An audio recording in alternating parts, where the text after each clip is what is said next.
So we're going to talk about attacking posture this week, a subheading of retaining guard. Because if step 1 or step 0 of passing guard, if the thing he needs before he can even get started is posture, then the thing I want to take away from him first as this guy is posture. Take away the posts for a moment and think about what we can do to make a person lose their posture with our lower body. And there are kind of 3 ways to pull with my legs. I don't always want you using a bunch of muscle in jiu-jitsu, of course, but using our legs at proper moments is really important. And knowing that there are more than one way to do it is really important, because where one is failing you can try another. One is one of the most obvious, which is just pulling my knees essentially to my chest. Knees to my chest, and he will fall forward. And that's just knees to chest, okay? And that's a straight line through his body, basically a shearing. There is also a high lift with my legs. So I'm actually bringing the cross of my feet up in the air, and it's like a big rainbow coming this way. So it's not that I bend my legs and bring my knees to my chest. It's that I keep my legs straight. Yes, and then I get a higher attack, depending on where his center of gravity is. The connection I make to his back is a little higher. So that's the second way. So straight through his body, a higher one, and then there's a lower one. And the lower one is to bite with my heels. So I'm going to bite down here, and it's almost like I'm lifting him from underneath. So it's just the other way to be pulling somebody forward using your legs. Okay. So the 3 ways are knees to chest with like a bend in my knees, straight legs up high. I also get a bit of a lift under you. You feel that on your ribs when I do that? And then instead of a lift under his ribs, a lift under basically his sacrum. I bite my heels underneath, and then I'm controlling his whole spine from underneath. And let's think about getting the hands off my body. So I'm going to either swim so the ways that we're going to do it right now are either to swim from underneath, and you can do that while pulling, or swim from over top. When I do swim from underneath, lift your hips a little bit, swim under, and then drop to break the connection, right? So his hands are connected to me, maybe with some weight. Maybe this is like his kickstand or his means of keeping me from sitting up. So when I swim underneath, they won't just come off for me. But so that it doesn't have to be a strength move, I can lift my hips so I'm meeting his pressure. I make a connection under his wrists, at the veins under his wrists here, and then I can drop, which breaks the connection momentarily, and then I can pull him forward. Okay? So that's how to swim from underneath. Just swim from underneath, come in, hip up, my hip up in the air, and then drop my hip so that there's a breaking connection, and then pull with my legs. Okay? To do it from on top, you're really going to want to think more laterally. It's not going to be that you pull them down. So you could do the same with your hips, actually. Lift your hips and drop to break that connection. Because only I know when I'm going to drop. He's connected to me. He's still connected to me. But when I drop, there's a little breaking connection, and I can control when that is. Okay? This is airplane drills. So I'll be an airplane over here, and then I'm going to be an airplane over here. Okay? So that's 1. So 2, 3, right? So it is a workout. Let's do the airplane drill. The reason is you don't always want to be directly in front of the person. There are times that your movement to the side creates a hole they can fall into, and we're going to do that as part of our next drill. So for now, let's think about getting as far off center as we can. Your hands can just do this on the ground, okay? So airplane drill. So 3, 2, 1. So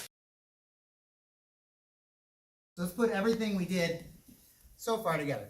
Posture breaks, post removal, and our own movement so they fall into his face, right? So that we're constantly breaking the person's posture.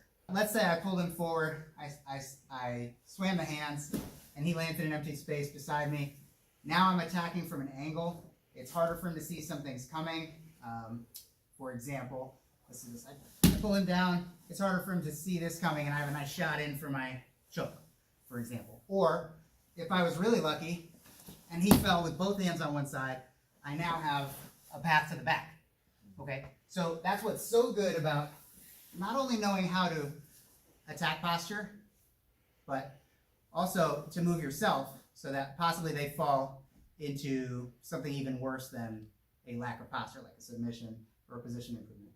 Right? So now you get a chance to do everything. You can be doing this and pull them and make sure they land not on you, but in a space.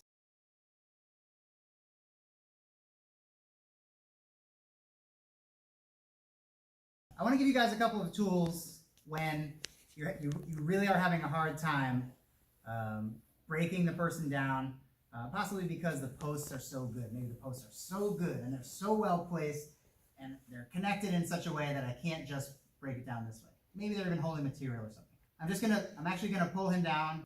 I want the power of two hands if I'm gonna be doing this, if I'm gonna overcome good posts. So I'm actually gonna do two on the same collar. This actually gives me more power to pull him down. I am doing legs.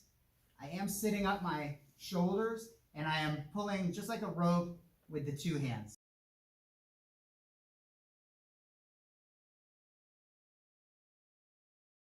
Another option I have when the person has really good posts on me is to find their elbows and cup them with my hands. And from here, I'm gonna flare his elbows by flaring my elbows. So don't get overly concerned about moving their elbows, because that can cause like wrong movements on this person's part, like trying to heave them open. So just flare your own elbows. It will flare their elbows. So he's got good posts. I can't pull him forward, so I'm gonna cup the elbows, flare my elbows, which flares his elbows. Cup the elbows, pull if there isn't already a connection. So start the pull now with your legs, and then flare your elbows, and that will break them down. So super good here, and I pull him to make even more connection, connect to his elbows, and then when I flare, he flares. When I attack posts, there needs to be a meaningful connection, and the connection I'm talking about is his hand to my body. If his hands are just resting on my body, like not pushing at all, but if they're just like resting, and then I try to do, flare his elbows or something like that, there's no reason he can't just pick his hands up, okay? And this goes back to every kid's first problem with trap and roll when he's mounted on me. When I teach kids trap and roll, they do really well in the first class. And then as soon as they have them go against each other, go ahead, and I swim the arm and he just picks it up. And the kids are like, man, I mean adults too, frankly, but it's the same problem. There's not a meaningful connection to the floor. That's why we bridge. Bridge so that his hand has to be there, so it'll be there when I catch it. Right? So same with the guard. If his hands are light, then attacking his posts doesn't do anything for me. So I do need forward pressure. This is the equivalent of the bridge. This is like what the bridge did for me from mount. Now his hands have some weight on them, and when I flare the elbow, because it's a closed chain, because his hand is against me, now it works, as opposed to, or even the swims, like, all of these work better because there's a meaningful connection to me here.